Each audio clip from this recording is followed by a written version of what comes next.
This is going to be a quick video of the DTV Arms modular multi-caliber delinker, the MMD delinker. I just did a quick video explaining how it comes apart. This will be the video explaining how it goes back together. Start with what we call the rear plate here and the connecting leg. We're going to line the hole up here to the hole here. We'll take one of the three 4mm bolts that are all the same across the system.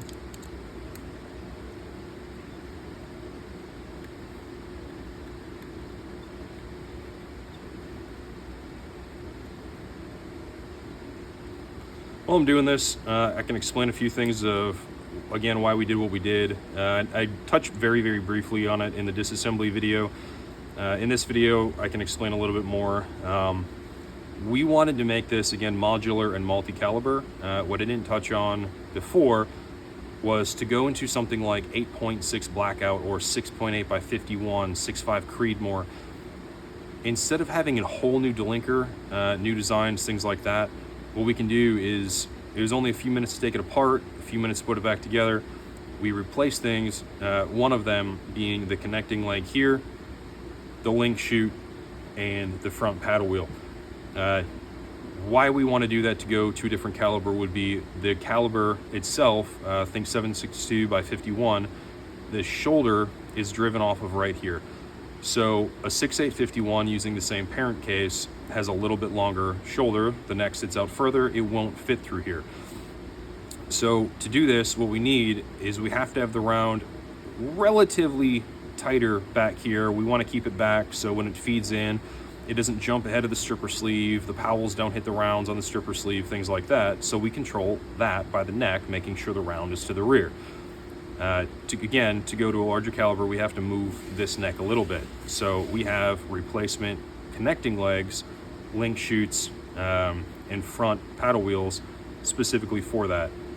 If you were to swap calibers, let's say you're military personnel, whatever, or an SOT that just has unlimited funds and wants 6.8 51, you'll notice it'll say a -7 on these part numbers.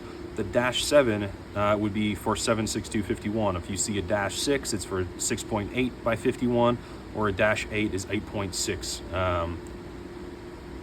All the dashes, whatever comes after, means typically the cartridge that you're going to select to shoot in this weapon system. So verifying that if you are going back and forth between them without buying spare delinkers or anything and just the parts, you do have all the coinciding parts with it. So everything is a -7, not mixed and matched. So anyways, moving forward, again, connecting leg, you'll see it here. We'll take the core. The core simply will slide and drop down like this. We're going to take our two bolts. Again, in the other video I explained, you need the long one to go over here and the short one to go over here. You can't really mix them up. You'll learn real quick that the short one doesn't reach the longer threads, and the long one obviously is not going to be able to get driven down far enough to be tight. So pretty hard to mess up. So now the core is attached, we can get our doors on. I do like to use a slave pin for the doors, so I have one right here. We're going to pre-start the axle for the door. Start with the rear door.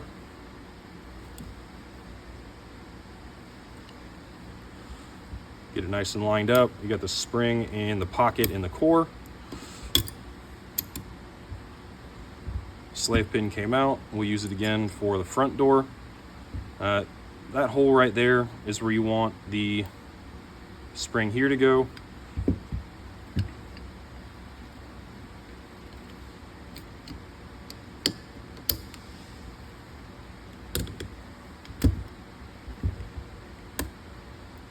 Okay. So we do use a clevis pin with a ball lock, precision clevis pin with the ball lock in this. The ball lock will come into here, it'll pop out, so this axle is very stable and it cannot drive out while you're shooting. It doesn't rub against the gear, no vibration can do anything to it, and you're good to go. So you have the doors on the core. We'll get the front on. We're going to line the dowel pin into the hole, and then the roll pin for the round positioner will go in. You'll have a short screw here, flush mount. We're going to take a 4mm, put it on the connecting leg back here.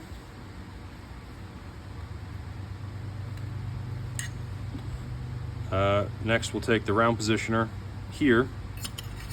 We'll drop it in. Everything will line in with a roll pin. You can't really mess it up. It's very straightforward, to say the least.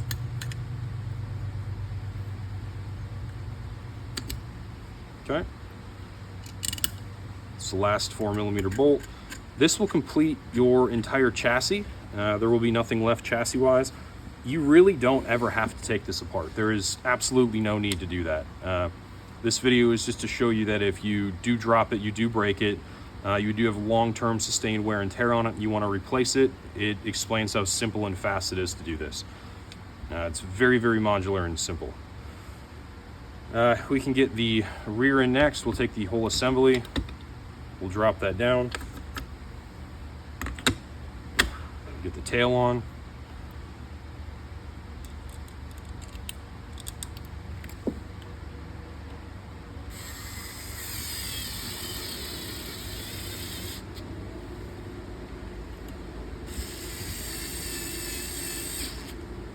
I do like to use a lanyard or a tether for my rear pin here.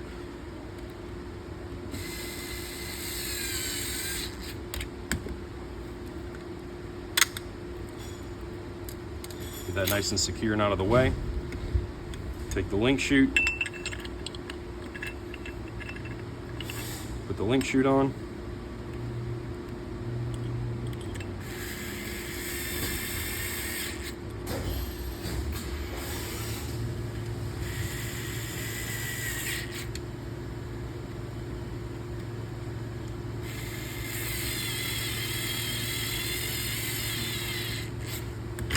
Okay, link chute is on.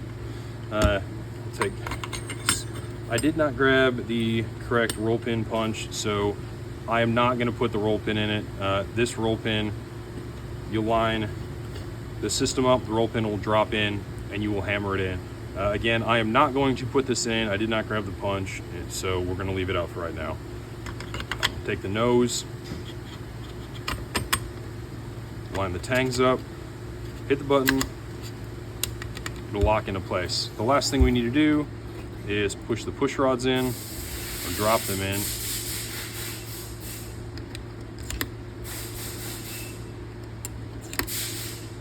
See how nice and easy this is.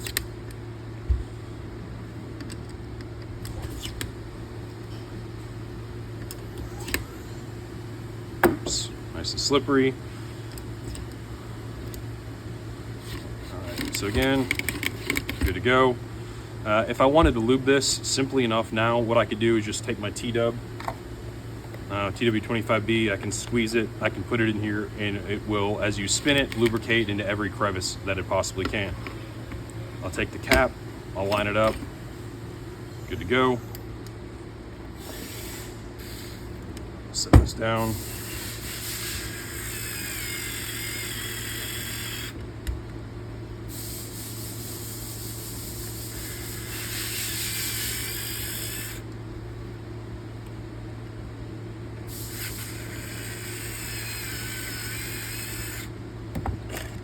Okay, and there you go. That is the MMD delinker assembly portion of it, minus putting the roll pin in.